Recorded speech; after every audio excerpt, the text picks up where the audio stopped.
you're a sky, 'cause you're a sky full of stars. The last stop on Market Street. And this one is, the words are by Matt de la Peña, and the pictures are by Christian Robinson, and it's being read by Miss Gunn. Last stop on Market Street. For Loon and her two grandmas, Ronnie Grace, M. de la P. for Nana, C.R.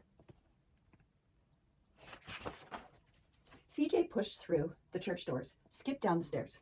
The outside air smelled like freedom, but it also smelled like rain, which freckled CJ's shirt and dripped down his nose.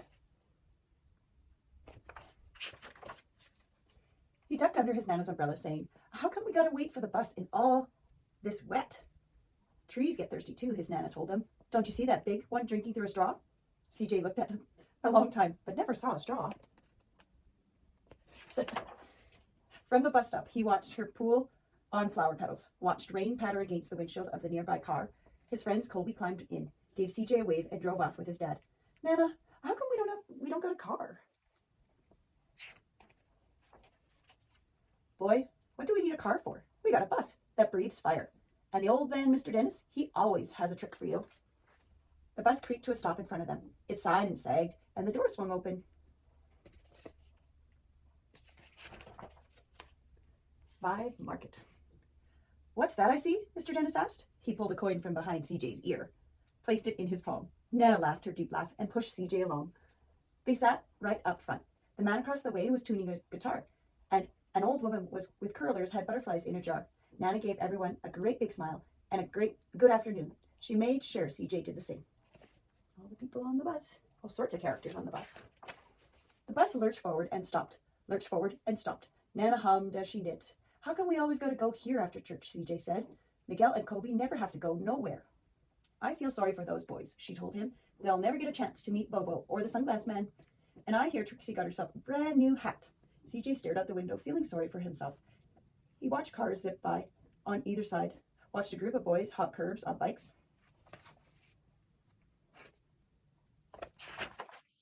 A man climbed aboard with a spotted dog. CJ gave up his seat.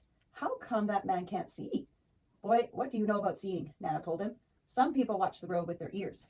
"That's a fact. Their noses too," the man said, sniffling in the air. "That's a mighty fine perfume you're wearing today, ma'am." Nana squeezed the man's hand and laughed her deep laugh. 2 older boys got on next. CJ watched as they moved on by and stood in back. "Sure wish I had one of those," he said. Nana set down her knitting. "What for? You got the real thing sitting across from you. Why don't you ask the man if he'll play us a song?" CJ didn't have to. The guitar player was already plucking strings and began to sing.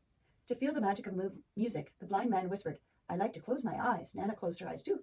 So did CJ and the spotted dog. And in the darkness, the rhythm lifted CJ out of the bus, out of the busy city. He saw sunset colors swirling over crashing waves, saw a family of hawks slicing through the sky, saw the old woman's butterflies. Dancing free in the light of the moon, CJ's chest grew full, and he was lost in the sound, and the sound gave him the feeling of magic. The song ended, and CJ opened his eyes. Everyone on the bus clapped, even the boys in the back. Nana glanced at the coin in CJ's palm. CJ dropped it in the man's hat. "Oh, that was nice of him." "Last stop on Market Street," Mr. Dennis called. "Ooh, I wonder where they're going." CJ looked around as he stepped off the bus. Crumbling sidewalks and broken down doors, graffiti-tagged windows and boarded-up stores. He reached for his Nana's hand. "How come it's always so dirty over here?" She smiled and pointed to the sky. "Sometimes when you are surrounded by dirt, CJ, you're a better witness for what's beautiful." "Where do you think they're going?" "I don't know." CJ saw the perfect rainbow arching over their soup kitchen. He wondered how his Nana always found beautiful where he never even thought to look. Oh, look at the beautiful rainbow there. There it is, over in behind those buildings. He looked all around them again, at the bus rounding the corner out of sight, and the broken street lamp still lit up bright, and the stray cat shadows moving across the wall.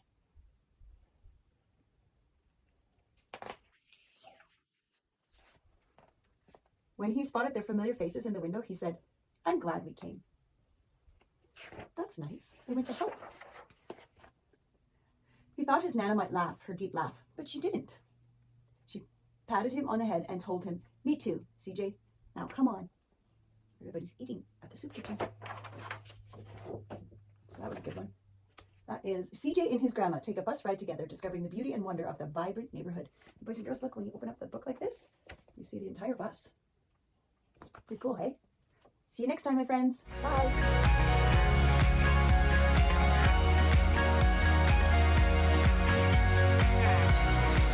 Your sky